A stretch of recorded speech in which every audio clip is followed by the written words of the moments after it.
Die Jalsa Salana steht vor der Tür. 3 Tage voller Spiritualität, Begegnung und Segnung. Damit aber alles reibungslos ablaufen kann, gibt es einige Dinge, die du unbedingt beachten sollst und andere, die du lieber vermeiden solltest. Folge der Sunna und begrüße andere mit dem Salam. Diese Menschen haben dich zum Ziel ihrer Verhöhnung gemacht. Versuche den Reden aufmerksam zuzuhören. Verbringe die Zeit vor dem Gebet im Gedenken Allahs.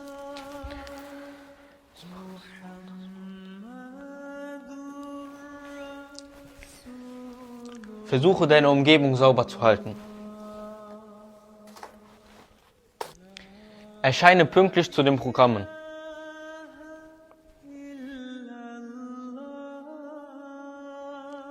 Stelle dein Handy auf lautlos und vermeide es, dein Handy unnötig zu nutzen.